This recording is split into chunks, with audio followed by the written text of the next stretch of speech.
嗨，大家好，我是探评叔，今天是2025年9月1号。这一期咱们继续胡聊胡适、胡指挥，还有辉俊老师今天胡适继续强势上涨这个指数牛市继续9月份的开门红，而且涨幅还不小，沪指涨0.46%，报3875点，看样子不到4000点是誓不罢休深成指涨是1.05%，创业板指数涨2.29%，全天成交额2.78万亿元，较上个交易日缩量500亿元，这个量价配合也不错不过有一点让这个金融消费者不太开心的就是上涨家数3208家，下跌2086家，也就是说还有一小半的股票还是在下跌的，相应的还有一小半的金融消费者是赚了指数不赚钱，昨天赚一点，上个星期赚了一点现在还要回吐。不光是指数涨了这个黄金好像也创了新高，导致这个胡适里面的这个黄金板块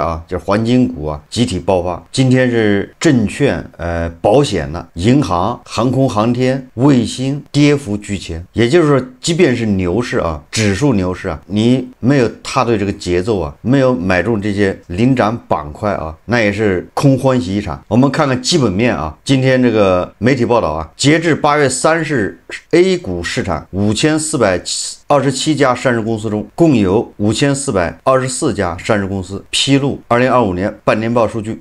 那也就是除了3家上市公司就基本上全披露了半年报，就成绩单已经交出来了。这3家恐怕也是准备退市了，到点儿没披露这本身就是问题。那么根据这个5424家上市公司披露的A 股上半年营收是35万亿，差那么一点，就是35万亿同比增长0.02%，规模净利润2.99万亿元，就将近3万亿，同比增长2.45%。其中4178家实现盈利，2908家规模净利润同比增长，661家增幅超100%。这些数字怎么理解？这就是基本面当然了，你也可以脱离基本面，不看这些，就是牛市也可以，对吧？那就是赌场。基本面什么意思呢？整个上半年上市公司这个营业收入35万亿。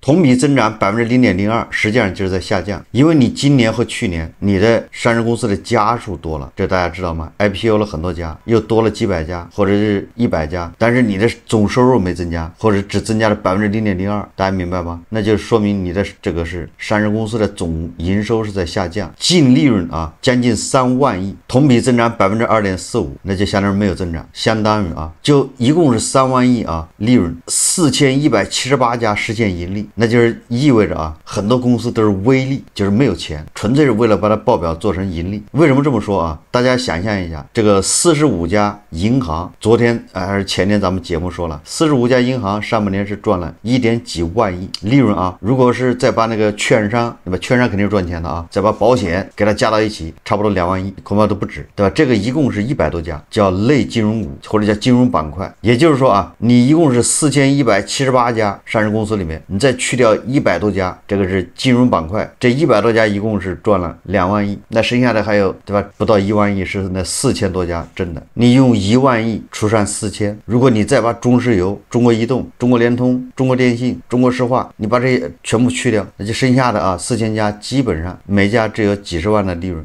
这就是胡适的基本面底色，对吧？一个寒武纪没有利润，对吧？也就是上半年营收几十亿吧，这整个今年的预计它的利润是50亿还是营收50亿这是他自己公司自己发布的公告但是影响它股价涨到1400吗？影响到它的市盈率已经5000了吗？对吧？它的市值5000亿，市盈率成了市梦率。所以说胡适到底在炒什么呢？各大银行的这个半年报实际上在预示无论从营收到利润都已经增长到顶了这个报表已经很难再修饰了，也就是修饰报表难度越来越大，纸越难越包住火了。另外一条消息这是新浪财经报道，深市融资余额逼近1.1万亿，深市融资余额创纪录。8月以来 A 股融资余额持续走高，市场交投活跃明显提升。证券时报数据宝统计，截至8月29日收盘 ，A 股融资余额达到22455亿元，创10年新高，距离历史峰值差距仅212亿元。其中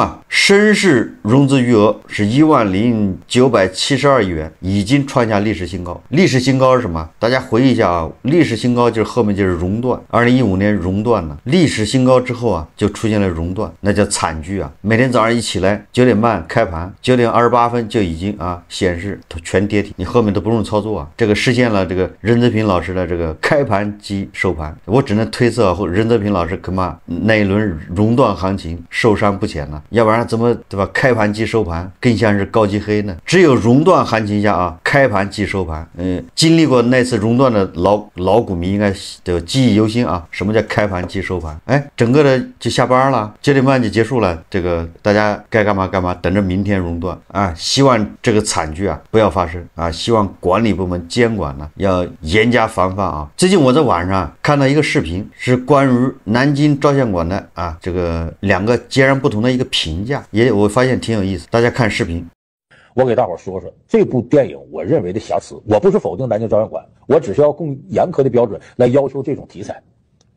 说什么地方它和史实不太吻合呢？刚才我说的这个在南京华东照相馆的小学徒阿昌，他在给这个日本那个军官伊藤洗照片的时候，发现这些照片是残害中国人的惨不忍睹的画面。他当时就冒着天大的风险，把底片和这个照片弄出来，想法运到外头，让全世界都知道声讨日本法西斯的罪行，是这么个情节。那说这个事儿有没有呢？在历史上发生过，但是呢，南京照相馆这电影里边呢，把后边一些史实给做了很大的改动。我们看到南京照相馆里反映的，他们冒着生命危险把这相册运出来，让大家都知道这个事儿是虚构的，不对。也就是说，这个事儿并不是中国人干的，谁干的呢？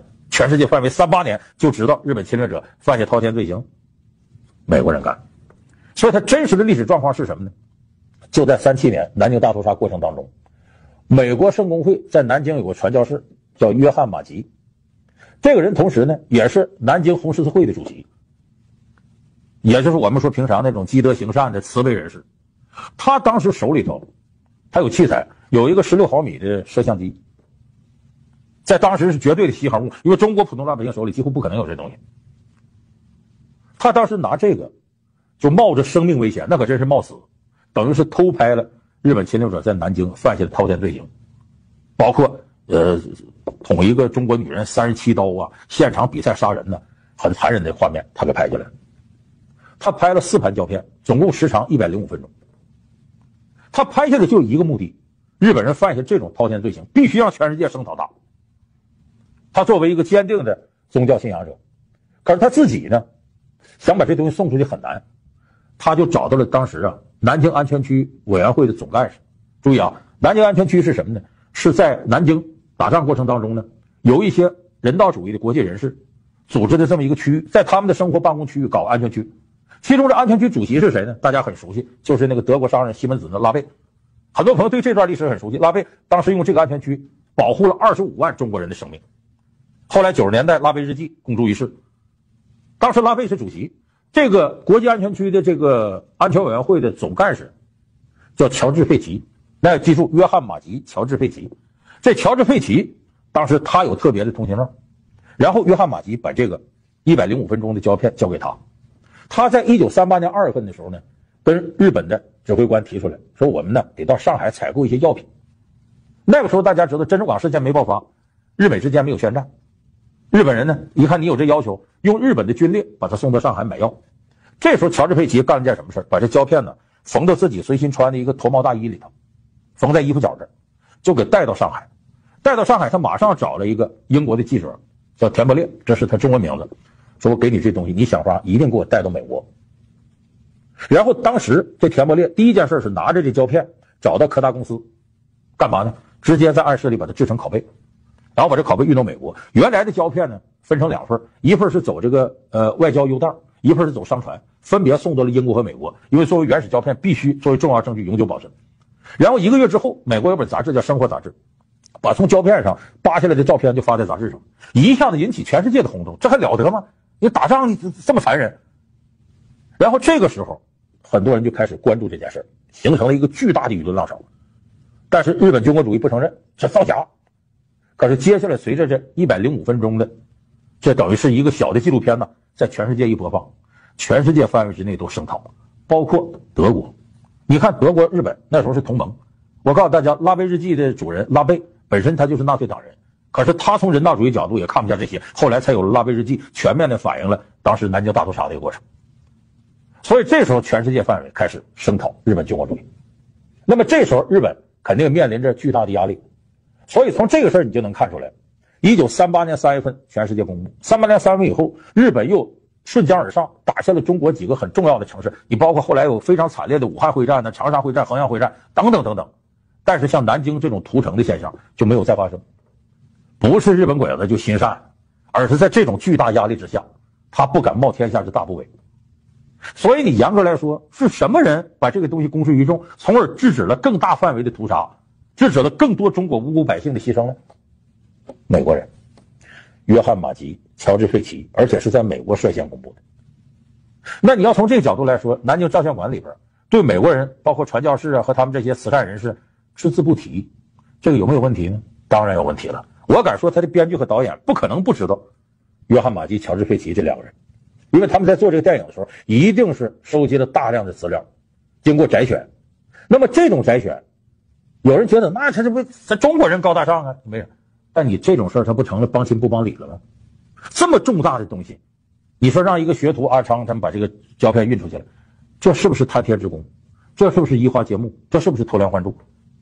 我觉得这里边他对历史史实不够尊重。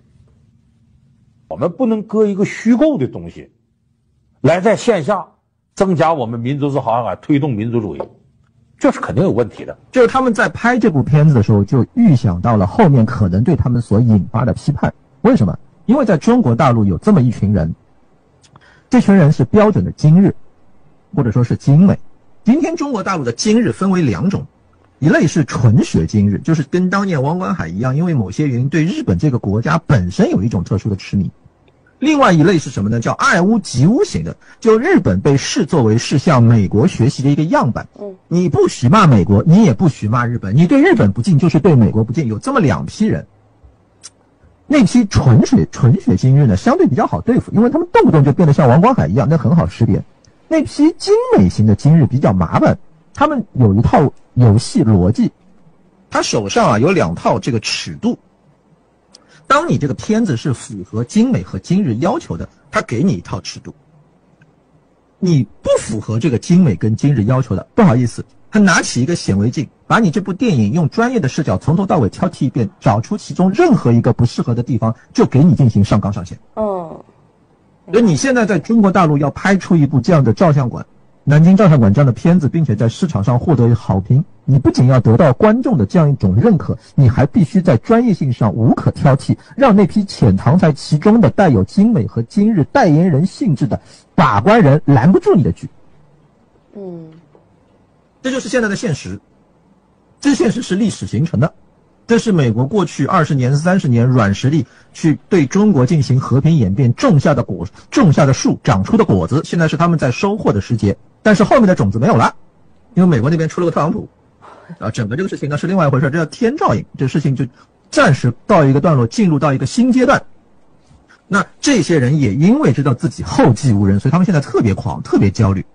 对于南京照相馆的差评，80%-90%就来自于这样的一个群体。这个群体当中是有某些就是说规范的。什么叫规范？比如说你讲抗日的东西可以，但是这个东西必须要凸显什么？第一，欧美的人性；第二，中国如果有人性，必须来自于欧美的启蒙啊，没错。然后第三，整个的这个叙事架构必须完全符合今天欧美白左 DEI 的那套动员和叙事框架，这样才是一部精致的好片，而且还会贴上一个标签，这样的片子有利于国际传播。这就是现实嘛。现实当中当然是有不如人意之处，教大家一个看这种片子和影评还有讨论言论的窍门。什么时候在南京照相馆这种片子的讨论当中，他跟你抽调具体的场景去讨论人性，这就是第一个征兆，他至少不是一个坚定的。然后什么时候他跟你讨论相对，开始讨论某种很奇怪的与具体的历史事实抽象出来的情绪，这就是第二个征兆。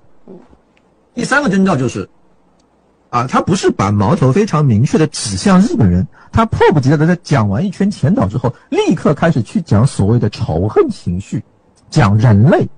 啊，不好意思，就是第3个战争。就但凡有这些东西的，你看到这类东西，说实话，你就把它这个东西自动屏蔽掉。为什么？因为你跟他的思辨都是浪费时间。一个是老梁对这个南京照相馆这个背景呢，这个事实一个娓娓道来，对吧？一个是痛批啊这种什么今美今日。实际上像这种辩论啊，大家都是见怪不怪。说出公道话，就是我个人理解啊，这个南京照相馆它只是个电影，这个电影呢，如果它在片头啊加一句说本故事纯属虚构，若有雷同，纯属巧合等等，也就是说我这个是我创作的，那这个就没有任何毛病啊。你管人家后面怎么改，他是创作的嘛？不知道大家能不能理解这个啊？如果你不加这个，那你就让人家觉得啊，你这是历史史实，因为确实历史上发生过南京大屠杀，对吧？日本侵略中国，这都有，那大家就认为啊，你这个讲的就是历史，而且你也就作为制片方，作为导演编剧，你也希望人家把你这个当历史。那你要这样的话，那就你既然讲历史，那咱们就得还原历史，不能偏离事实太远。就是艺术来源于生活，高于生活，是需要一些加工，但是你不能偏离这个太远，对吧？你要偏离太远，那叫历史虚无主义啊，对吧？所以说你这个南京照相馆到底是个历史题材的一个这种有教育意义的啊，有警示意义的这么一个影片，还是说我这纯粹是一个加工，对吧？我这就是个艺术创作。如果是个艺术创作，那么这个后面这个啊戴眼镜的这个穿西服的，他说的也没错，对吧？我这个艺术创作，你拿着放大镜来挑这些毛病，你就不对，对吧？就像你拿着放大镜去挑那个《红楼梦》毛病，那是不对的，对吧？最后你在《红楼梦》里面看到什么索引派啊，这个是影射那个，那个是影射那个，那也不对。但是如果你曹雪芹非说我这是历史，我这《红楼梦》啊写的就是历史，那别人批评你就是对的，你这历史写的完全对不上啊，就这意思啊。就说如果是艺术加工的话，那他已经设定了一个立场，那你就得从这个立场去看，对吧？你才知道这个导演编剧他是什么意思，都有立场嘛。如果是历史史实的话，你就不能从立场看，对吧？历史史实就是史实，不能因为你立场不同会发生改变。实际上这个南京照相馆和当下很多抗日神剧啊都类似，也就是说它模糊了这个艺术加工和那个历史史实，对吧？什么手劈鬼子啊，手撕鬼子，裤裆里面藏炸弹等等这些，对吧？如果你是艺术加工没毛病啊，对吧？你放个屁把日本人崩死了，这都可以啊。另外一个啊，就是说对日本军国主义这个批判警醒，这个怎么都不过分啊，就日本的军国主义啊。我昨天看新闻呢，这个泽连斯基给俄罗斯已经定义了啊，叫俄罗斯主义，就好比咱们说日本叫军国主义啊，泽连斯基给俄罗斯定义了一个叫俄罗斯主义。俄罗斯主义什么呢？包含纳粹主义，包含还有什么，对吧？好几个，大家去看泽连斯基签了个法案啊，俄罗斯主义啊，就是咱们理解的日本的军国主义，对乌克兰人来说。但是这些夹头老师这些人物啊，或者是夹头老师的这些徒子徒孙，他们就喜欢混淆，对吧？就是把这个艺术加工和历史史实混淆。但你不注意的时候，他说我这就是历史，潜移默化就歪曲历史，扭曲历史。但你狡辩，但你跟他辩论的时候，他说我这个是加工啊，我这是艺术，对吧？我们本来就有立场，那你就没办法了，对吧？这个是夹头老师啊，还有胡一进老师这种诡辩的这种一个常用手段，也就是你跟他讲历史史实的时候，他跟你讲加工，你跟他讲艺术加工的时候，他跟你讲历史史实，他说这种。我看到胡一进老师啊，他今天写了一个评论，胡一进老师心情非常好，主要是胡适赚钱了，他自己说的啊。胡一进老师说啊，他说正是穿 polo 衫的季节，这个都是说胡一进老师心情好啊，因为现在已经9月份了，他说正是穿 polo 衫的季节。我想起了那个应该是老舍吧，还是谁说的？北京啊，北京的秋天，对吧？一层秋雨一层凉，对吧？我在北京生活20多年，这个北京一到国庆节基本上都要穿毛衣了，也就是北京没有几天热的了啊，对吧？过不了2天就要穿长袖了。但是胡进老师他心情好，所以说他，对吧？穿什么都行。他说现在是穿 polo 衫的季节，没毛病啊，因为他心情好。实际上再过2个礼拜，恐怕他 polo 衫外面就要加外套了。然后胡进老师说啊，他说但老胡所有的 polo 衫上都有油点子，这个我也理解啊，大家脑补一下，这个很正常啊。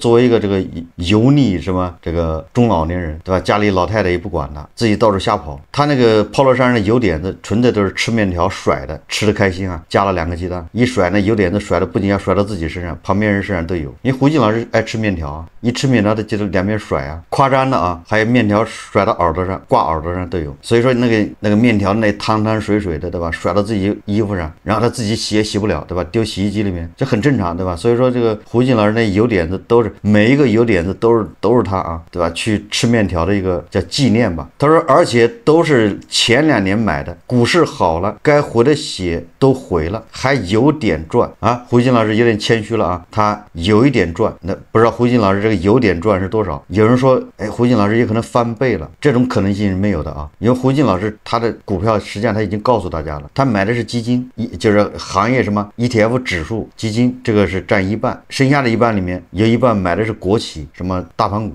恐怕还有剩下的1/4，他几乎就是他那个激动啊，炒短线的，那就不知道有没有买这个科技股啊，或者是对吧当下的热门股，不太清楚。但是啊，胡静说啊，有点赚，只能说明他赚的不是特别多啊，20%、10%，这是有可能。说带动了老胡的心情好，于是老胡今天抽空去商场，一口气买了5件不同颜色的 polo 衫，你看看豪横吧，霸气，一出手来5件。这个为什么说胡静老师赚的钱不够多呢？他一般的像这种成功男士啊，买这种衣服啊，一买都是一打12件。你可以看啊，那个周鸿祎的采访，还黄仁勋对吧？黄仁勋的皮衣一买20件一样的，对吧？这个周鸿祎说他的春衣一买也是20件，还其他人都差不多啊。胡锦老师一出手就是5件，说明这个赚的还是不够多啊。他说过去一般是一次买2件换着穿嘛，对吧？一件红的，一件绿的。他说回去准备把旧的带油渍的全给扔了，或者剪了当抹布。然后胡锦老师还发下这个愿望啊，宏愿，说天凉了再去买身好西装去，10多年没买像样的西装了，净凑合了。胡锦老师啊，他赚了钱之后没有去买照相机，对这个酷爱人体摄影的胡锦老师来说啊，不买照相机去买这个 polo 衫，实际上已经说明问题了啊，就是本质上是消费降级，就是胡锦老师赚钱了，他都舍不得花钱，对吧？只是买5件 polo 衫，他最应该的是买个对吧10万左右的一个照相机嘛。所以说这说明2个问题啊，要么就是说明胡锦老师赚的钱不多，第二个就说明这个降级，就连买西装还得过几天啊，股市赚了钱再去买。胡锦老师说啊，从我个人的心情变化，我隐约感到股市上扬也许会为经济的破局提供一个先导力和突破口，股市涨了，金融就会进一步火起来。咱韭菜们，你看胡锦老师现在已经接受了韭菜这个称呼了，对吧？他说咱韭菜们都缓口气是一回事，他还会促进还债、收购、投资，拉动整体信心。胡锦老师赚了钱才买5件 polo 衫，他就说经济要恢复了。就以胡锦老师这个退休金，对吧？以这样的收入，你买10件 polo 衫也不算啥。老胡是真盼着经济好起来啊，大家都有钱赚，都敢也更有心情消费，社会投资活跃。而且我总觉得这么差劲的股市都能起来，中国只要认真做，还有什么问题解决不了呢？这个最后一段话啊，这个反映了胡锦老师良好的愿望、美好的愿望，但是愿望毕竟是愿望，经济啊要符合经济的发展规律，对吧？经济它有它内在规律啊，你要违背了这个规律，总之啊是要买单的，对吧？历史上不要说远了，近100年以内，很多违背经济规律的事情造成的惨剧比比皆是啊，中外都有。所以说发展经济是个良好的愿望，但是啊要尊重市场规律，尊重经济的内在的规律。你要违反这个规律，当然是可以取得一时的一些成绩，但是后面对吧，你要用更大的成本去买单。尊重市场规律，尊重经济规律，不要搞自欺欺人。好，这期节目咱们就聊到这里，感谢大家收看。如果喜欢我的节目，欢迎订阅转发，也可以在下方留言评论，谢谢大家。